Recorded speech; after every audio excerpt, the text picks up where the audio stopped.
All right. Chan is about goodness. Chào quý vị. Thiền là gì?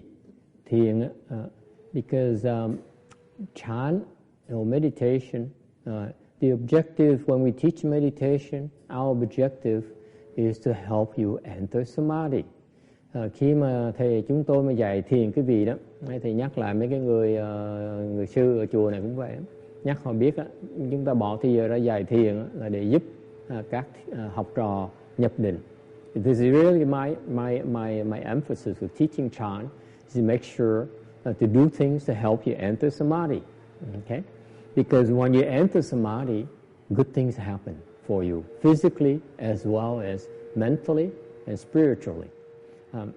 Tại vì khi mà quý vị mà nhập được định đó, thì nó rất tốt cho cái cơ thể quý vị, cho cái tâm và thần của quý vị nữa luôn. Thành ra cái định lực nó rất là quan trọng.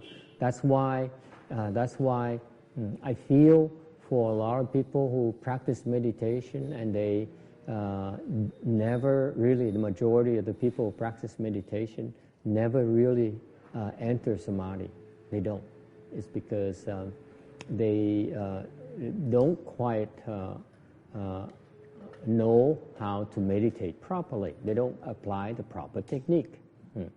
Đa số những cái người mà tu thiền đó, người ta không có nhập định được, nhưng đều đó là tại vì người ta đã dùng phương pháp nó sai lầm.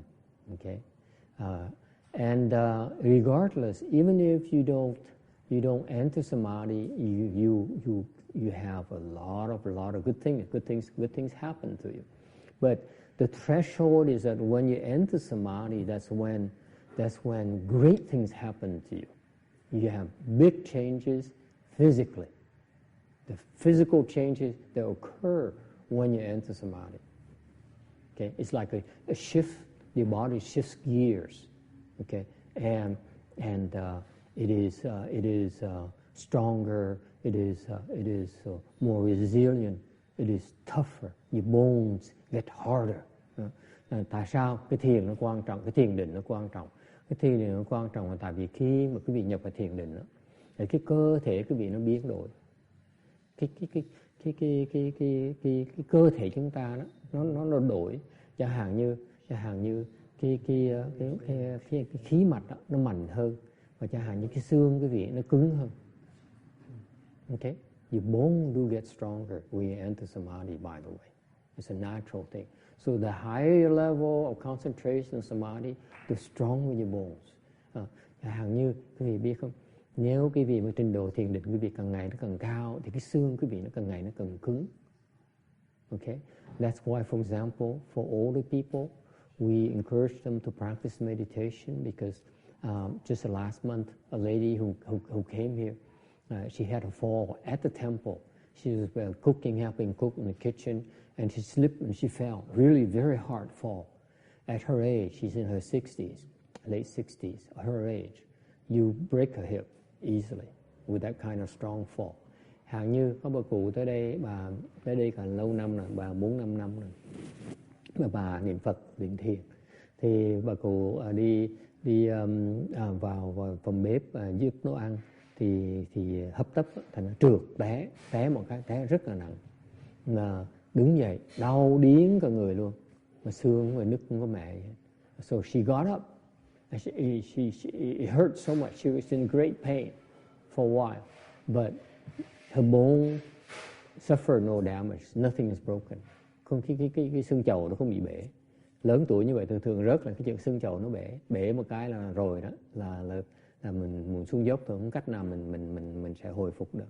Because the old people, once the basin, the bone, whatever that thing is called, is broken. That's it. They go down. Their health starts deteriorating, and there's no way for them to recover. Okay, so the meditation is very, very good. You know. For example, even if you exercise, the exercise only strengthens your muscles. They do very little for your bones. It does not actually do strengthen the bones too, because the bone has to be stronger to handle to strengthen the muscles. Okay, but the meditation is the one that will strengthen the bones a lot quicker, a lot more than the physical exercise. Okay? All right. Anyway, so we encourage people. My purpose is to help people enter samadhi, because good things happen to you when you enter samadhi. Okay. Now, that's why, and if you apply the proper training technique, it won't be long before you enter samadhi. Thành ra nếu như quý vị mà áp dụng đúng phương pháp tu luyện thiền đó, thì không bao lâu quý vị sẽ nhập định. It's very easy. It's like you know how to do things, then it doesn't take long if you are willing to apply yourself. Một khi mà biết đúng phương pháp rồi, mà biết áp dụng tinh tấn thì sẽ nhập định. Okay, so therefore Chan meditation is about vigor. You keep at it, steadily. Thành ra cái thiền là một cái phương pháp luyện nó tinh tấn. Okay, it also requires patience. The patience to endure what is uncomfortable for you, because in order for you to grow, you have to go through as called growing pains. Okay, it takes patience to endure the discomfort for you before you can make progress. Thành ra dạy thiền đó, như thầy mới nói chuyện một cái bà mẹ với có đứa con trai đó, nói là dạy con thiền như vậy. Đấy, là mình khuyến học thiền như vậy, là mình luyện thiền là mình cần kiên nhẫn, mình nhận cái khó chịu, nhận cái đau, nhận cái khó chịu. Đúng phương pháp như vậy thì sẽ thành công. Okay, so where does this Chan methodology training comes from? Cái phương pháp mà luyện thiền này, it comes from the Chinese ancestors where I learned my trade from. Thì cái này là do bên thiền tông của bên người Trung Hoa, mà thầy học từ mấy cái ông thầy, mấy ông tổ từ Trung Hoa, người Hoa. And it comes to us courtesy. Let me relate to you a story that many of you have heard it before, but I'm not sure many of you really understand what what it really means. So I would recount the story for you to hear, to listen again, and for those you haven't heard it, to listen to it, and then at the end I explain to you along the way I will explain to you the meaning of these events. Why superior people behave certain ways.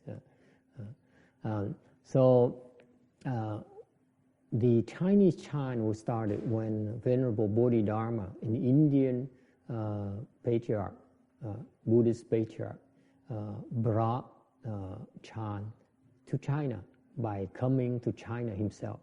Okay. Cái lịch sử của thiền tông của người Hoa đó, bên Á Châu mình đó, là được truyền từ người Trung Hoa đó, hay được truyền từ Ấn Độ qua ngài Bodhidharma. Venerable Bodhidharma is an accomplished, very advanced Chan practitioner. Ngài Bodhidharma là một cái vị tổ sư thiền trình độ rất là cao. Okay, he is so high, for example, that I cannot tell where he's at. Cái hàng trình độ của ngài Bodhidharma cao nó độ mà thầy không biết rồi, mày không thấy được luôn. Okay, so when he came to China, Buddhism, Mahayana Buddhism was at its infancy, was basically non-existent in China. Khi mà ngài Bodhidharma mà đem cái pháp môn thiền qua Trung Quốc á, thì hồi đó Phật giáo Đại thừa bên Trung Quốc á, nó rất là thô sơ, không có không có gì hết. But there was a Chinese master who was very erudite. He learned the Confucian and the Taoist scriptures, and he's very versed in all the advanced teachings of the time, if you will, in China. And when he read one of the Buddhist Mahayana scripture, he said, "My goodness, this is so much more advanced than what I've learned so far." So he devoted his time to study the Buddhist scriptures, and then he started lecturing on Buddhist scriptures. It is said that when he lectured, the sky, flowers appear from the skies and fall down as an offering from the gods to how beautiful, how eloquent his lectures of Buddhism were. Thì ngài vị sư đó là vốn là một người rất là thông thái, đọc sách rất là nhiều. Ngài rất giỏi về những cái sách về Khổng Tử và đạo giáo. Thành như một khi mà đều khi mà ngài đọc một cuốn kinh Đại Thừa đó, thì ngài mới giật mình, nó té ra cái giáo lý của Phật giáo nó quá thâm sâu đi. Thành ngài bỏ cái giáo lý Khổng Tử và đạo giáo và ngài theo học giáo lý Đại Thừa. Và ngài học sau một thời gian rồi nghiên cứu rồi ngài bắt đầu giảng kinh. Ngài giảng kinh mà hay đến cái độ mỗi lần ngài giảng kinh như vậy đó, có bỗng nhiên hoa nó rơi xuống từ trên trời, nó rơi xuống. Cái đó là một cái hiện tượng, là những cái vị thiên thần người ta cúng hoa để ta thấy, ta cúng dường cái pháp mà ngài giảng nó tuyệt vời đến độ nhé. Nó động cái lòng người tiên phải tới để mà cúng dường. So he's very proud of it. He would lecture and people would be enthralled by his lecture. So the Bodhidharma stopped by one of his lectures one of those days. Okay. Thành ra một bữa kia ngài Bodhidharma đi ngang gặp cái vị thầy này đang giảng kinh. Okay. And so Venerable Bodhidharma stopped and listened and was listened to the lecture. Thành ra ngài Bodhidharma cũng ngưng lại vào và nghe giảng kinh. And then afterwards he asked this monk. Sau đó ngài Bodhidharma mới hỏi là, you say that your lectures can help people attain liberation and suffering. Okay. Thì ngài Bodhidharma mới hỏi, với thầy dạy rằng cái lời giảng của thầy thì khiến người ta đắc được cái giải thoát, okay, sẽ đoạn cái khổ. How is it possible that your the sutra you explain are written in black ink on white paper, and all you do, you explain that. How is it possible to end people's suffering and help people attain liberation? Ông Bồ Đề Ba mới hỏi, nếu cái lời kinh của thầy được biên bằng mực chữ đen trên giấy trắng, mà thầy chỉ lặp lại những lời kinh như vậy thôi, thì làm sao cái lời nói có thể giúp được người nghe mà đắc được giải thoát, mà liễu được cái khổ? And that monk was flabbergasted. He said, he looked at all the principles he learned in Buddhism. He couldn't find any explanation how all the teachings would help end people's suffering. He couldn't find a direct explanation for that. Thì ông thầy mới giật mình, mới nói, ngồi suy nghĩ. Ông mới nghĩ, tất cả những kinh mình đọc về Phật giáo bây giờ đó, không có chỗ nào nó giảng làm sao mà giảng kinh này, nghe kinh này mà khiến người ta đoạn cái khổ được. And he was so upset. He was, you know, for the Chinese, the one thing you ought to know when you deal with Chinese, don't make them lose their face. Because if you make them lose their face, they get very, very upset. Exactly what happened to this monk. Quý vị biết không? Người Trung Hoa đó có một cái tật là cái việc khiến họ mà mất mặt một cái là họ giận dễ sợ lắm. Đó, cái vị thầy nó bị mất mặt, ông giận dễ sợ lắm. So this monk was so upset. He pulled out his beads, his recitation beads. Okay, ngài mới ông thầy đó mới lấy cái sâu chuỗi. This recitation bead, mind you, is made of steel.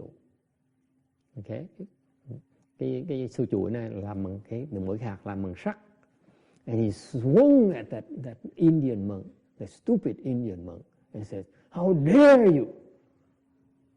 You are speaking the words of the demons. How dare you question My Buddhist teachings, ông nổi giận, ông nạt, ông là đang hỏi dùng những cái lời nói của ma quỷ, làm sao ông có dám, làm sao ông có thể dám khiêu khích cái lời dạy của Đức Phật được.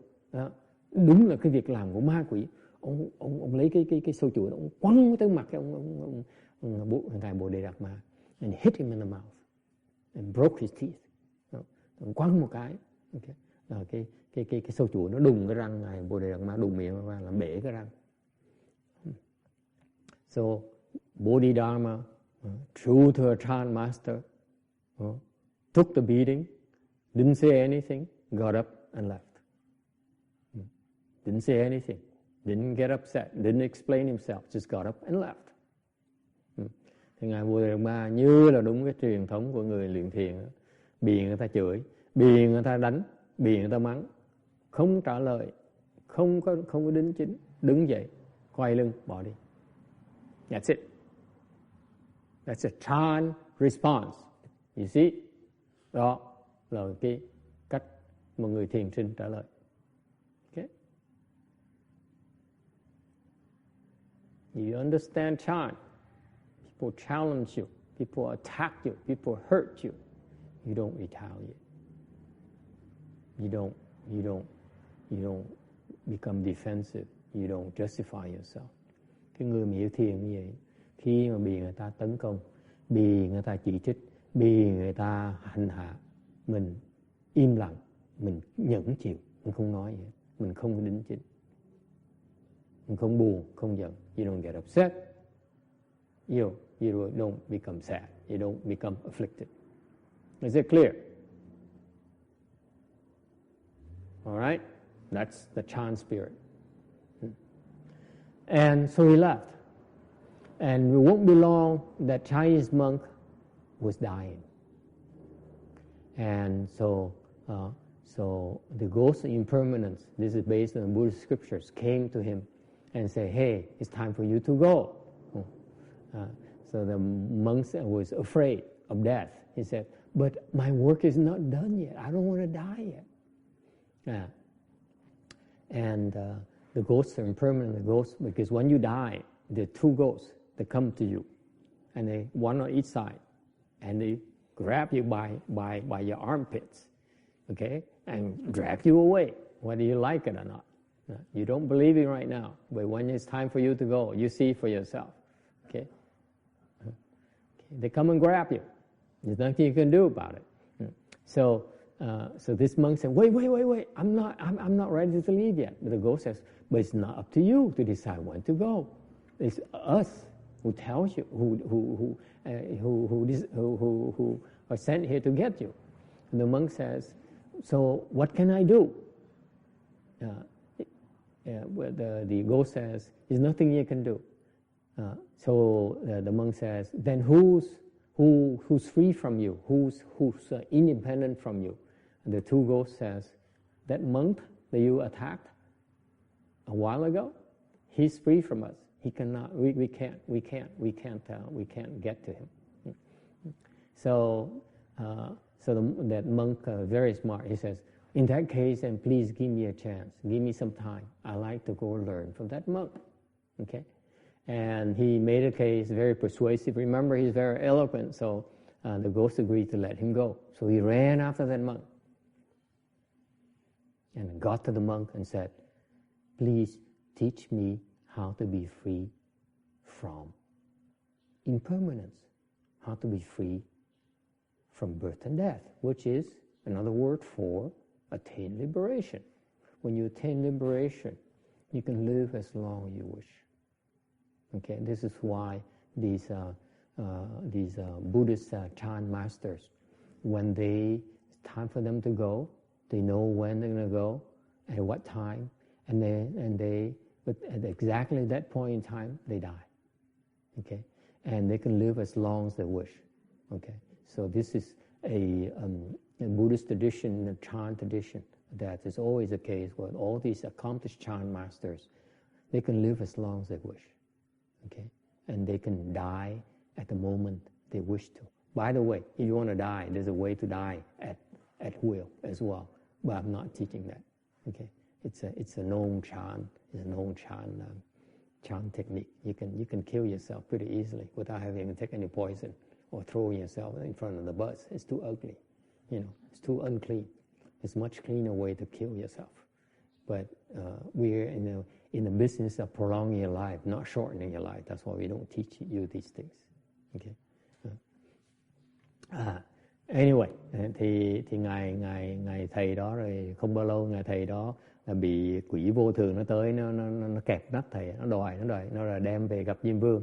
Ông thầy cái sờ quá, thì ông năn nỉ quỷ đó, quỷ nói là ông cách nào mà ông thoát cách gặp Diêm Vương, có trừ phim ông có một ông thầy mà Ấn Độ hồi trước ông hành hạ đó, ông nhục nhã sỉ nhục đó, sỉ vả đó là ông đó mới thoát rồi, còn ông thoát không được đâu.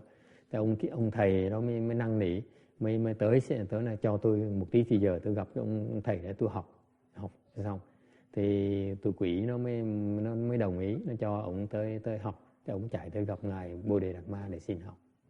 And you know, he went and saw Bodhidharma and got down to his knee and says, I want to learn how to control my destiny. Okay? Thì then Bodhidharma says, how dare you ask me for a favor? You're the one who insulted me. You're the one who hurt me. Who the one who attacked me? I lost a tooth. You see, I can't chew anymore. And now you expect me to do you a favor? So, but that monk kept on insisting, and Bodhidharma just ignored him. He turned his back, facing the wall, and sat there and meditated, ignore all the pleas and supplications from that Chinese monk. Thành ông thầy Tàu đó, người Trung Hoa đó mới tới gặp ngài Bodhidharma, thì Bodhidharma mới mắng một trận, nói ông có nhớ không? Tôi còn nhớ ông đã sỉ vả tôi, ông đã mắng nhiếc tôi, ông đã đánh tôi, là mất tôi cái răng, bây giờ cái mặt tôi, cái miệng tôi nó xuống rồi này, cười nó móm rồi, tôi chưa già mấy giờ cái miệng nó là móm rồi. Rồi bây giờ ông mặt mũi nào mà tới đây để cầu cạnh tôi, mà cái ông thầy Tàu nhất định năn nỉ nó là thầy đó từ bi cứu giùm cho con. Cái ngài Bodhidharma thầy Ấn Độ mà nó là lầm lơ, quay lưng lại, xoay mặt vào tường, ngồi thiền tiếp, mặc dù ông chỉ năn nỉ cái tình bơ. So that Chinese monk kept on begging and begging, and he says, I'm going to sit here and beg until you agree. Ông thầy người Hoa kinh khủng, ông nói là tôi sẽ ngồi đây, tôi sẽ quỳ xuống đây cho đến khi mà ông đồng ý với tôi. This is what the Chinese do, by the way. I will kneel here until you agree to my request. If you don't, I will never get up. This is what the Chinese do to you. Be careful. When you see Chinese people coming with the knees down, run away before they say anything. This is a Chinese tradition, by the way. Cái người Trung Hoa nó dễ sợ lắm. Họ có cái phong tục nó mà từ xưa đó là họ mà yêu cầu cái gì mà quý vị không đồng ý, họ quỳ xuống, họ nói thầy mà không đồng ý với tôi á, tôi quỳ đây cho đến khi mà tôi chết thôi, chứ không bao giờ tôi đứng dậy nữa hết. Thành ra thầy biết rồi. Mà thầy gặp mấy người Hoa mà thấy họ bắt đầu xin, mà thầy thấy bắt đầu họ dơ chân bắt đầu quỳ xuống, thầy chạy trước. Không cần nghe mấy chuyện đó. So you see, now you know all the secrets about the Chinese people. They have certain quirks. You know what the quirks are? We can avoid a lot of hassle from these Chinese people. Okay. Anyway, so this Chinese monk knelt there for 9 years. Là cái vị thầy người Hoa này quỳ xuống 9 năm trời. He would not, if Bodhidharma sat there facing the wall, meditated, he meditated. Okay, the monk would sit back, would wait. And this is incredible to us nowadays. But back then, you see the kind of spirit these people have in seeking knowledge. You may find it difficult to accept the fact that people can kneel and for 9 years. Okay, I have a hard time believing that too. But let's take it. Let's take it from the spirit. The spirit here is, in order to seek knowledge, this Chinese monk was willing to endure suffering, patiently endure the test of patience. Thành cái vị Bồ Đề Đạt Ma cái này nó nhiều khi mình thời buổi này, thời đại mình nghe cái chuyện mình thấy nó hơi khó tin. Là tại sao? Làm sao có một người dám bỏ 9 năm của cuộc đời mình để mà quỳ xuống để năn nỉ một cái chuyện này? Ai cũng khó tin chuyện đó. Nhưng mà quý vị hiểu cái này trong cái tinh thần đó, mình cần chú ý tới cái chi tiết quá. Nhiều khi nó có cái chuyện nó có. Đối với thầy cũng nhiều khi cũng lúc đầu thầy nghe cái chuyện này thầy cũng thấy hơi khó tin. Thì sao ngồi ai mà quỳ xuống 9 năm, ai năn nỉ 9 năm chuyện gì chuyện rồi bu dữ nha, lo chuyện vô duyên lãng xẹt. Đều có cho quý vị hiểu cái tinh thần, cái cầu đạo đời xưa của nhân ta như vậy. Ta sẵn sàng chịu cực chịu khổ để mà cầu cái pháp. Okay. Thời buổi này quý vị cuối tuần mà tới chùa là cái cầu nhậu nó trời ngày này tôi phải dậy sớm lái xe tới chùa mệt quá mà tới thấy không có lời hết, thôi tới làm cái gì nữa. You know, it's unlike people nowadays. You guys get up in the morning, Saturday morning, to get up to be here at 9 o'clock. You have to get up at least by 8 o'clock. Okay, and then you have to brush your teeth and wash your face, and then you hop in your car and you drive to the temple. You get here and you say, "My God, I mean, these guys are crazy. You don't start a Saturday event at 9 o'clock. The other temples they start at 2 in the afternoon. Okay, what is this nonsense?" So you complain, you grouch, and they say, "And I drive all the way here, and I waste my time, my gas, my car. My Prius only gets 52 miles to the gallon. It's still, it's a lot of waste, a lot of investment in my time. And look at what I'm getting, nothing." So people bitch and complain, and they say, "This is not worth it." No. That's why they get nothing out of it. Okay, it takes patience. Yeah. This is typical, by the way, of the great teachers. The great teachers, they test you before they teach you. Thành quý vị biết không? Đây là cái vị thầy nhắc lại quý vị, những cái vị thầy mà giỏi đó, trước khi người ta dạy quý vị, người ta thử thách quý vị cái đã. Khi quý vị mà đã đủ điều kiện rồi họ mới dạy. Think about it. Okay. The great teachers put you to the test before they teach you. Why is that? Can anyone tell me why is that they test you so much and they give you such a hard test before they teach you?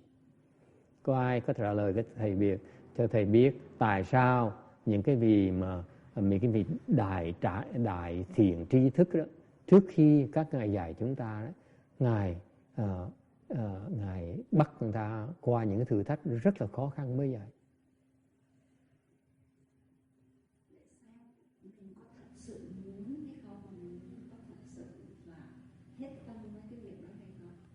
It's a question. One answer is that it's a test of your sincerity. They are testing to see if you really are sincere in learning, even practicing it. All right, that's very good. That's correct. Đó là đúng. Để trả lời là các vị đại thiện tri thức đó, là coi thử chúng ta thực sự có thành tâm là không cái đó mới dạy. What are some other reasons? Có những lý do khác là gì? Anyone else? Ngài có ý kiến gì khác không? Why is it to put such a tough test before they teach us? Does anyone else know? Can you come up with other reasons? Có ai có những lý do khác? Nghĩ có lý do nào khác không? Yes.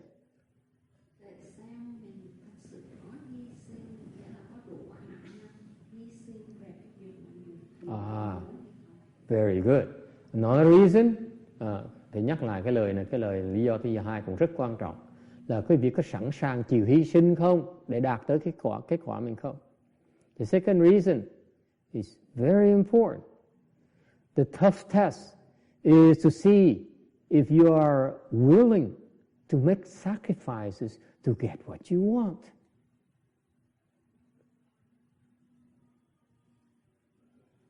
You remember, even in the real world, in order for you to become a millionaire, become a success, you need to make a lot of personal sacrifices. Am I correct?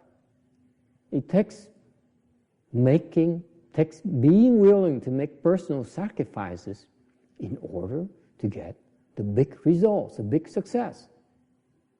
It applies to everyone and every undertaking you make. It takes being willing to make personal sacrifices. Quý vị thấy không? Tất cả ngay trong đời cũng vậy đó. Quý vị muốn có cái sự thành công lớn lao phải có sẵn sàng chịu hy sinh. Không chịu hy sinh không thể nào thành công được. Okay? Hy sinh nó càng lớn chừng nào, cái thành công càng lớn chừng nào, nó cần sự hy sinh nó càng lớn lao chừng đấy. Okay? What are the reasons can you come up with to explain why these teachers are so tough with us? Có lý do nào khác mà cho quý vị có thể có nghĩ ra được là tại sao những người thầy đại thiện tri thức, những người thầy giỏi đó, người ta khó với mình như vậy. Anyone else? Yes. Họ phải hy sinh như vậy thì họ làm rất là kiên nhẫn và những việc khó thì nó mới sinh ra một công đức. Cái công đức đó để mà làm cho cái phân bón, nó cho cái kết quả học của người đó nó vượt lên. Okay, I paraphrase it for him. Okay, what he's talking about is blessings. Okay, he says, when you endure these tests, you are generating a lot of blessings. Quý vị biết không? Khi mà quý vị chịu khó chịu đựng với những cái thử thách như vậy, quý vị tạo rất nhiều công đức. Nếu quý vị chịu đựng như vậy là quý vị đang tạo rất nhiều công đức. When you endure these tests, okay, you're creating a lot of blessings. Why? Tại sao như vậy? You know, when you are patiently enduring these tests, okay, that's an act of virtue. That's why you're creating a lot of blessings. Nếu quý vị biết kiên nhẫn mà chịu đựng, quý vị đó là đang tu cái pháp nhẫn, thì nó tạo rất nhiều công đức. So you see, if you think that the teacher is not teaching you, actually they started teaching you already. Quý vị nghĩ lại cho coi. Cái vị thầy á, quý vị tưởng họ không chịu dạy thầy á, quý vị á, thực ra họ bắt đầu dạy quý vị rồi mà quý vị chưa hiểu thôi. They started teaching you about patience, endure. Okay? Thành họ bắt đầu dạy quý vị về cái nhẫn. That is Chan, by the way. Chan is about patience. The more skilled you are at Chan, the more patient you become. Quý vị thấy cái thiền á, thiệt ra là cái nhẫn. Quý vị càng trình độ thiền càng cao thì cái đức tính nhẫn quý vị càng ngày nó càng sâu xa. Okay? So in making you wait for the teaching, they're actually teaching you about patience. Nói cách khác, khi mà vị thầy bắt quý vị đời như vậy, okay, là thiệt ra các ngài đang dạy chúng ta về cái đức tính nhẫn. Chan is about patiently wait for the right time. Cái thiền, quý vị biết không? Cái bí mật của thiền, mình biết kiên nhẫn mà đợi. You patiently sit there and wait until these thoughts of quitting, okay, disappear. Quý vị lúc thiền, mình ngồi đó, mình kiên nhẫn, mình đợi cho những cái tư tưởng đó, và những cái tư tưởng mình bỏ cuộc, okay, tư tưởng chán nản khởi lên, mình cứ kiên nhẫn, mình ngồi mình đợi thôi, cho đến khi nó chết. Đó là thiền. That is exactly Chan, by the way. You sit there, you say, oh my God, it hurts so much. I can't take this much longer. And what do? You move, right? That's what you do. You move, right?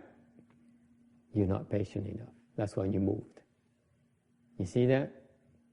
Or I see the monks here, the 3 monks. I open my eyes the last hour. I look at them. You know what they were doing? They're all fidgeting. The 3 monks I'm training here, they're all moving. Either one monk goes like this. Okay. The other? And the other?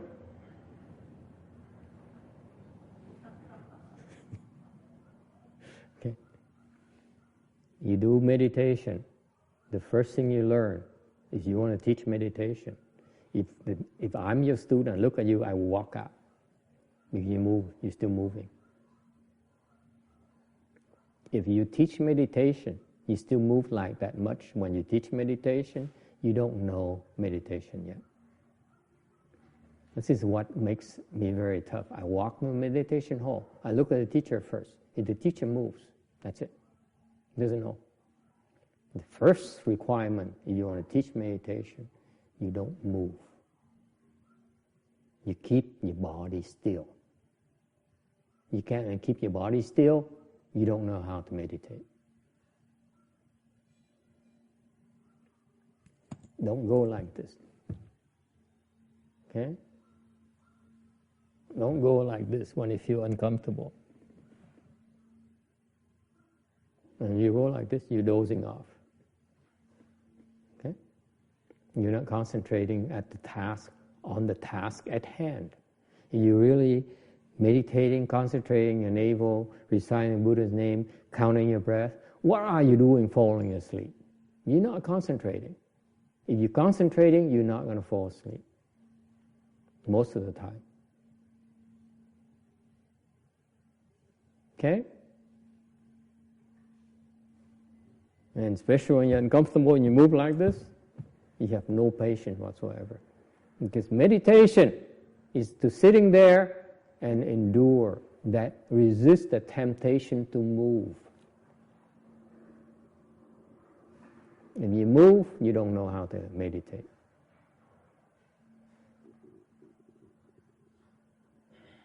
That's why in the near future, after my monks are fully ordained, that is in 2 more weeks, I will have a stick here. I will while they're gone, I will make a big stick. And if during the Saturday morning class, I see any of them moves, I'll come over and whack them. I'll tell you that right now. I'm warning you. You have 2 weeks to train for that. After 2 more weeks, I will beat you up. Only the monks. You guys don't have to worry. The rest of you, I'm going to beat you because I know you're going to sue me. You can't wait for a chance to sue me and make money off me. I know that. Okay, but the monks, okay, I know they're afraid of me. That's why they're not going to sue me. I'm going to beat them up. You hear me? You have 2 more weeks. That's it. You move again during the Saturday morning sit, I will beat you up. Now is a reason for them to come and see who gets beaten up now. I can't wait. Thầy nói là người biết không, mình thiền cái việc đầu tiên hết là không được nhúc nhích. Cái nhúc nhích hoài là mình không hiểu thiền. Tại sao? Ngồi đó thiền là mình nhận cái khó chịu. Mình vì khó chịu thì mới nhúc nhích. Nhúc nhích có nghĩa là mình vẫn chưa hiểu thiền.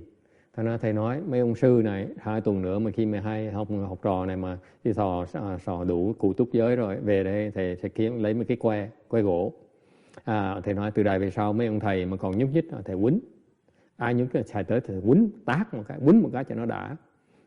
Thành ra mà quý vị người tại gia không cần phải sợ. Thầy không quýnh quý vị đâu, tại thầy sợ quý vị kiện thầy. Okay? Nhưng đều như vậy có cái vui cho là người tại gia cuối tuần thứ Bảy có thể tới đây coi thử tuần này ông thầy nào bị đánh. So it's something to look forward to now. It's entertainment on Saturday morning. Which monk gets beaten? Up.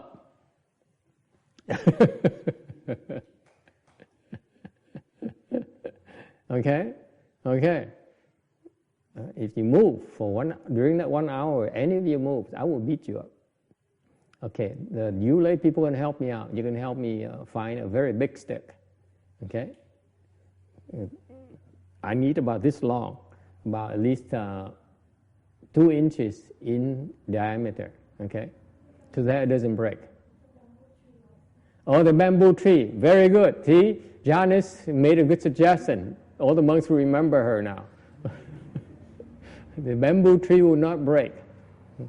And they're hollow, so that you can swing very hard, and yet and stings. Yeah, yeah. And after they dried up, they always have splinters, and they're going to break your skin. It's perfect. This is, by the way, used to happen in the Chan hall. The training of the punks is like that in China, in Japan as well. They beat you up if you move. Okay? All right. Did I get beaten? Yes, I was beaten once.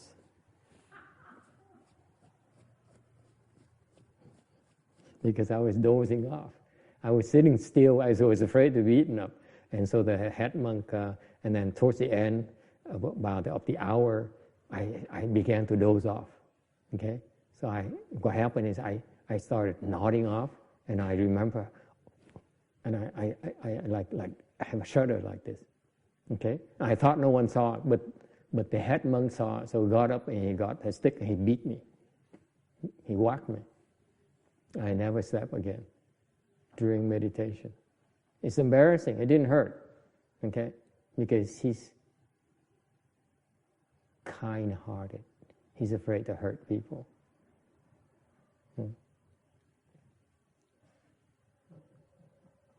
But to me, the hurt was more like losing face in front of the other monks and the other students that I got beaten up. Because everyone, today he got beaten up.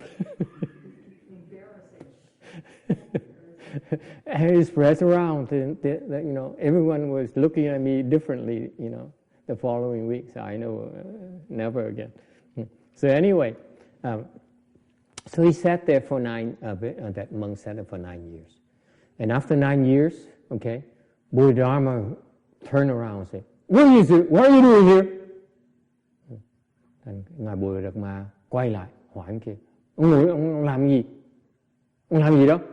He says, I'm waiting for you to teach me.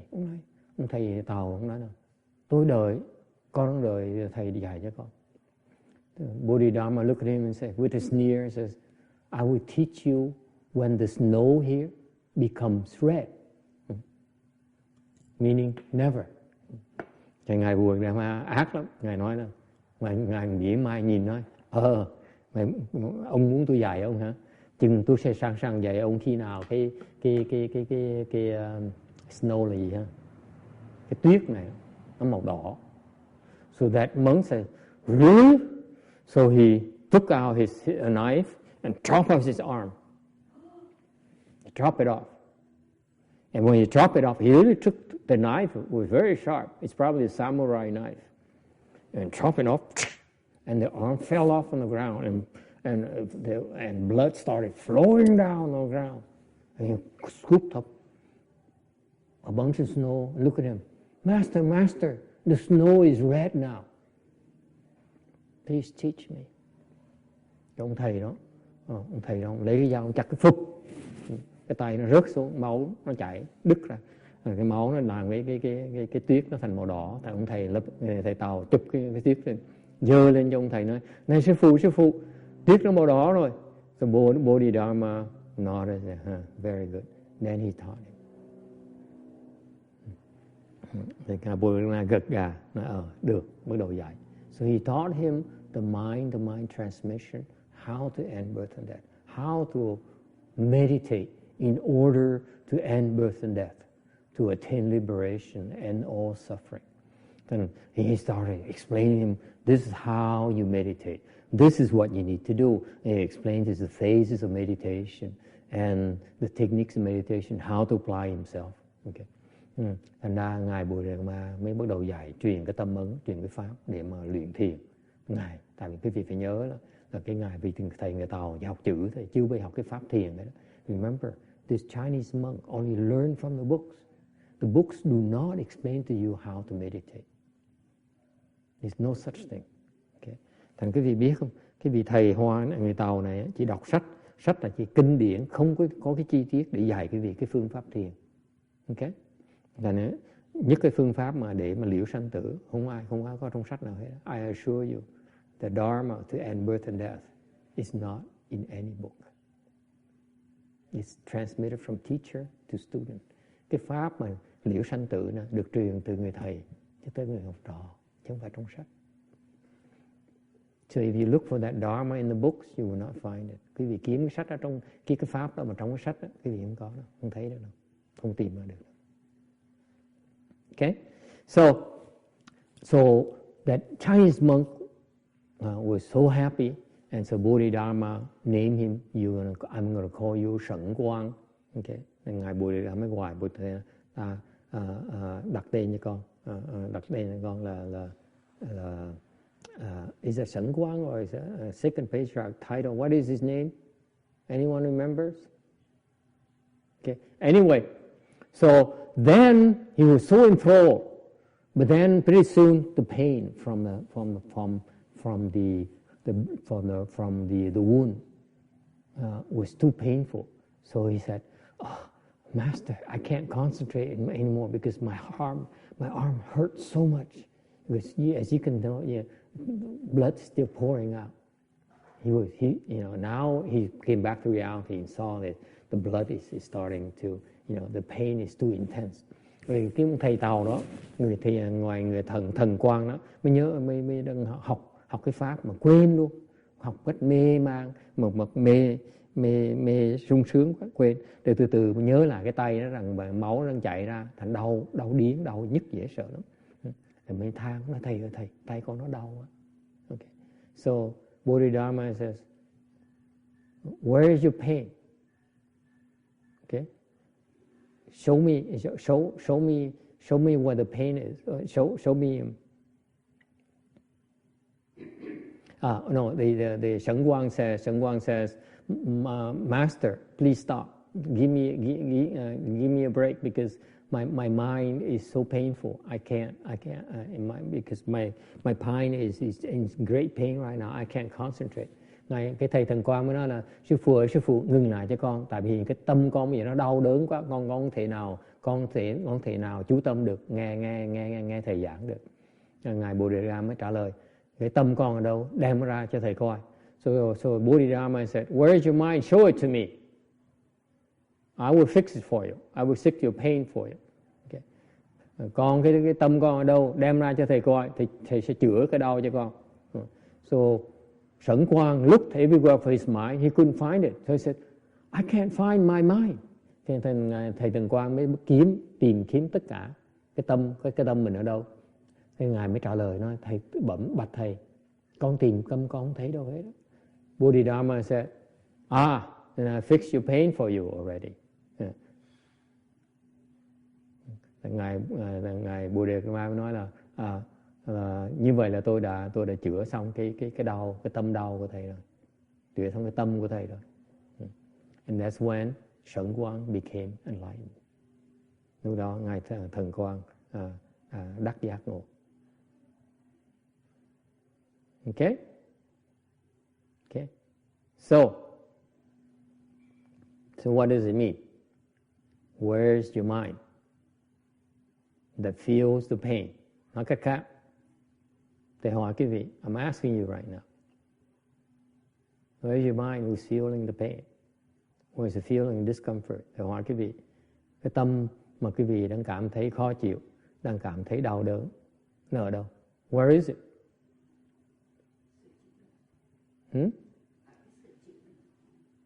Where is it? Where is that mind? Where is it? Cái tâm đó, chỗ nào nó đau? Tại sao cái tâm nó thấy đau? Where is the mind that feels afflicted? Cái tâm mà nó cảm thấy bị phiền não, nó ở đâu? Where is it? Anyone has ever feel afflicted or angry? Có ai có bị phiền não, có nổi giận chưa? You all have, right? Recently, as like this morning or yesterday. Sáng nay hoặc là ngày hôm qua. Where is that mind?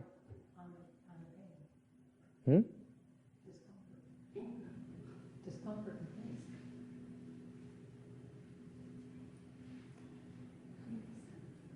The mind that feels the pain, that feels the anger, that feels the affliction. What happens when you feel anger, you feel afflicted, you feel discomfort? What do? Your mind is aware of it, right? And you act upon it, right? That's what happens next. Here's what happens. Your mind becomes aware of the anger, of the affliction. And then next you act upon the anger affliction. Is that clear? Is that what happens? Quý vị để ý cho cô ấy. Quý vị, cái tâm quý vị nó bị phiền não, nó nổi giận. Xong rồi tiếp theo quý vị hành động theo cái tâm đó. Okay? So what happens? When you act upon your anger and your affliction, you are actually validating your anger and your affliction. That's why your anger, your affliction becomes real. Your discomfort becomes real. Quý vị thấy khi mà quý vị hành động, tức là quý vị đang xác nhận là cái tâm mà nó nổi giận, cái tâm nó phiền não là cái tâm chân thật. You're validating your feeling of anger, your affliction, your misery. That's what you're doing. Quý vị thấy không? Quý vị khi mà có hành động trong cái tâm giận, trong cái tâm hờn, trong cái tâm phiền não là quý vị đang xác nhận cái tâm mà phiền não, cái hờn, cái giận, cái phiền não đó nó là chân thật. Aren't you? You're validating it. And therefore, you're only making yourself more miserable. Và khi mà quý vị xác nhận như vậy, quý vị để ý không? Quý vị chỉ bị phiền não hơn thôi. Yes or no? Why do you keep on doing that to yourself? Thầy hỏi tiếp, nếu quý vị ai cũng gật đầu như vậy thì thầy hỏi quý vị tiếp, tại sao quý vị cái chuyên môn dày vò mình như vậy? Huh? Why is it? Why? If these monks would sit there and fidget, okay? Every time they feel uncomfortable, they fidget a little bit. Okay? Oh, my butt is too painful. You lift a little bit. And guess what? Does it go away? It'll come back. But if you don't fidget, okay, eventually it goes away and will not come back. And this is the difference between Chan and the people who understand Chan, people who don't understand Chan. You see my assertion now? The monks who move is the one who don't understand Chan yet. You see? Because they keep on nurturing that affliction. If they knew Chan, they understand Chan, they would just sit there and bear it and just grind the teeth and bear it until it goes away. Then it will never come back. It will not come back. Something else similar to it comes back, but it's not the same thing anymore. It's a much more challenging thing, much bigger thing. Okay? Quý vị thấy không? Những cái bởi thầy mới nói những người thầy mà vì khi mình tê chân một tay, nhức chân một cái, đau chân một cái là nhúc nhích đó. Mấy người đó thầy đó chưa hiểu thiền. Tại sao khi họ nhúc nhích như vậy, cơn đau nó sẽ trở lại, nó tiếp tục trở lại, nó không bao giờ nó biến mất hết. Còn nếu cái việc mà không nhúc nhích đó, mình chịu đựng nó, thì cơn đau cuối cùng nó sẽ biến mất mà nó sẽ không trở lại nữa. Đó là người hiểu thiền. It's very easy. Again, for all of you lay people who look at monks or look at meditation teachers, if they fidget when they sit, they don't understand Chan. Go learn somewhere else. So you see my students, if they fidget, don't learn Chan from them. They don't understand Chan yet. They only understand the words. They don't know how to do it yet. Thành cái người thầy dạy thiền nói thao thao bất tuyệt, nhưng đều ngồi thiền mà ngồi nhúc nhích là cái người đó vẫn chưa hiểu thiền, chỉ hiểu cái chữ mà vẫn chưa hiểu cái phương pháp thiền. Okay? Any questions? Có ai thắc mắc gì không?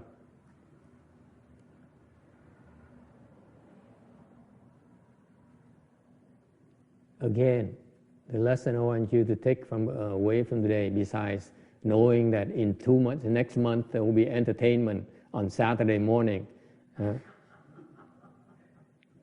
There is another message. Okay? When you're afflicted, don't act on it. Just bear it. That's how you deal with afflictions, especially anger. Do not act on your anger. Please don't. Tôi phải nhắc quý vị, khi quý vị phiền não thì nhớ đừng có hành động trong cái phiền não. Mình chỉ nhận nó thôi. Nhất là khi mình giận đó, không được có hành động từ cái giận, từ cái cơn giận mà thúc đẩy cái hành động. Cái đó là chuyện không nên làm. Cái đó là đi ngược lại tinh thần thiền. Okay? All right. Thank you, everyone. That's today's the end of today's talk. And let's go have some lunch. Yeah.